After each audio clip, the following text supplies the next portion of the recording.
2018 ഓർമ്മപ്പെടുത്തിക്കൊണ്ട് കേരളത്തിൽ മഴ ശക്തിയായി തുടരുന്നു. സംസ്ഥാനത്തിന്റെ പല ഭാഗത്തും ഇന്നലെ വരെ മഴ ഇടവിട്ടാണ് പെയ്തിരുന്നതെങ്കിൽ ഇന്ന് വെളുപ്പിനെ മുതൽ മഴ നിർത്താതെ തുടരുകയാണ്. ഇടയ്ക്ക് മഴയുടെ ശക്തി അല്പം കുറയുമെങ്കിലും മഴ നിർത്താതെ തുടരുന്നു. മഴ ഇങ്ങനെ തുടരുന്നതിനാൽ വാഹന ഗതാഗതങ്ങൾ പലയിടത്തും തടസ്സം നേരിടുന്നു. നിർത്താതെ പെയ്യുന്ന മഴയുടെ കാരണമായി പറയുന്നത് ബംഗാൾ തീരത്തിന് സമീപം തീവ്ര ന്യൂനമർദ്ദം അതിതീവ്ര ന്യൂനമർദ്ദമായതാണ്. അതിനാൽ തന്നെ സംസ്ഥാനത്ത് കനത്ത മഴ തുടരുമെന്നാണ് പഠനം. മഴയേക്കാൾ ഭയാനകമാണ് ഇടയ്ക്ക് വീശുന്ന കാറ്റ്. കാലവർഷത്തിന്റെ ഭാഗമായി അടുത്ത 4 ദിവസം പടിഞ്ഞാറൻ കാറ്റ് കേരളത്തിന്റെ മുകളിൽ തുടരുമെന്നാണ് പഠനങ്ങൾ സൂചിപ്പിക്കുന്നത്. വീശിയടിക്കുന്ന കാറ്റിൽ മരങ്ങൾ മറിഞ്ഞു വീണുണ്ടായേക്കാവുന്ന അപകടങ്ങളാണ് കൂടുതൽ ഭീതി ഉണർത്തുന്നത്. വെള്ളം ഉയർന്നു വരുന്നത് നമുക്ക് കാണാനും വേണ്ട മുൻകരുതലുകൾ സ്വീകരിക്കാനും സാധിക്കുമെങ്കിൽ കാറ്റിനെ തുടർന്നുണ്ടാകുന്ന നാശനഷ്ടങ്ങളും അപകടങ്ങളും പ്രവചനാതീതമാണ്.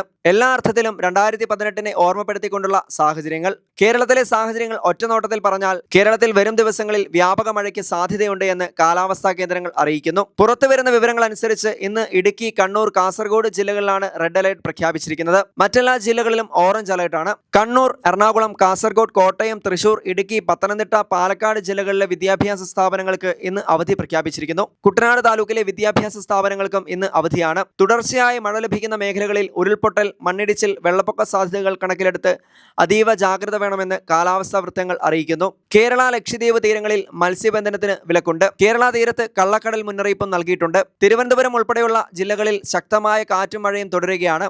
ഇതേ തുടർന്ന് പലയിടത്തും വൈദ്യുതി ബന്ധം താറുമാറായി. കോട്ടയത്ത് രാത്രിയിൽ പലയിടത്തും ശക്തമായ മഴ പെയ്തു. രാവിലെയും മഴ നിർത്താതെ തുടരുകയാണ്. മണിമല, മീനച്ചിൽ, മൂവാറ്റുപുഴ നദികളിൽ ജലനിരപ്പ് ഉയർന്നു. 10 ദുരിതാശ്വാസ ക്യാമ്പുകളാണ് ഇടുക്കിയിൽ പ്രവർത്തിക്കുന്നത്.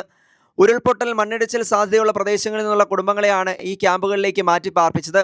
കണ്ണൂരിൽ ഇടവിട്ട് മഴ തുടരുകയാണ്. താഴ്ന്ന പ്രദേശങ്ങളിൽ ഇതിനോടകം വെള്ളം കയറി. പലയിടത്തും ഗതാഗത മാർഗങ്ങൾ തടസ്സപ്പെട്ടു. പലരും തങ്ങളുടെ ബന്ധുക്കളുടെയും സുഹൃത്തുക്കളുടെയും ഒക്കെ വീടുകളിലേക്ക് മാറുകയാണ്. കോഴിക്കോട് കനത്ത മഴയാണ് തുടരുന്നത്. കൊച്ചി നഗരത്തിലും ആലുവ അടക്കമുള്ള പ്രദേശങ്ങളിലും മഴ തുടരുന്നു. പലയിടത്തും ട്രാക്കിൽ മരം വീണതോടെ ട്രെയിനുകൾ വൈകി ഓടുകയാണ്. തിരുവനന്തപുരത്ത് നിന്നും കോഴിക്കോട് വരെയുള്ള ജനശതാബ്ദി എക്സ്പ്രസ് മണിക്കൂറുകളോളം വൈകി ഓടുകയാണ്. പലയിടങ്ങളിൽ നിന്നും മഴയെ തുടർന്നുണ്ടായ അപകടങ്ങളും റിപ്പോർട്ട് ചെയ്യുന്നുണ്ട്. കുമ്പളം കായലിൽ നോർത്തോളി ഊന്നുപാടിൽ വള്ളം മറിഞ്ഞ് മത്സ്യത്തൊഴിലാളിയെ കാണാതായി. അതുപോലെ കുമളിയിൽ തമിഴ്നാട് ചെക്ക് പോസ്റ്റിന് സമീപം ലോറിയുടെ മുകളിലേക്ക് മരം വീണ് കോട്ടയം സ്വദേശിയായ യുവാവ് മരിച്ചു. കാസർഗോഡ് ബോവിക്കാനത്ത് തുണിയലക്കാൻ പോയ വീട്ടമ്മ വീടിന് മുന്നിലെ തോട്ടിൽ ഒഴുക്കിൽപ്പെട്ട് മരിച്ചു എന്ന വാർത്ത പുറത്തുവരുന്നു. ആലപ്പുഴയിൽ കാൽവഴുതി കനാലിൽ വീണ ഹൗസ് ബോട്ട് ജീവനക്കാരൻ മരിച്ചു. പുന്നപ്പറയിൽ മീൻ പിടിക്കാൻ പോയ 65-കാരനെ പാടശേഖരത്തിലെ വെള്ളക്കെട്ടിൽ മരിച്ച നിലയിൽ കണ്ടെത്തി. വരും ദിവസങ്ങളിലും മഴ ശക്തമായേക്കുമെന്നാണ് റിപ്പോർട്ടുകൾ സൂചിപ്പിക്കുന്നത്. മഴ തുടരുന്ന സാഹചര്യത്തിൽ ഫയർഫോഴ്സും മറ്റ് സുരക്ഷാ പ്രവർത്തകരും വെള്ളക്കെട്ട് രൂപപ്പെട്ട ഇടങ്ങളിൽ നിന്നും ആളുകളെ മാറ്റുന്നതിനുള്ള സുരക്ഷാ പ്രവർത്തനങ്ങൾ ചെയ്യുന്നു. മഴ തുടരുന്ന സാഹചര്യത്തിൽ വെള്ളപ്പൊക്ക സാധ്യതകൾ കണക്കിലെടുത്ത് അതീവ ജാഗ്രതയോടെ ആയിരിക്കണമെന്ന് കാലാവസ്ഥാ വകുപ്പുകൾ അറിയിക്കുന്നു.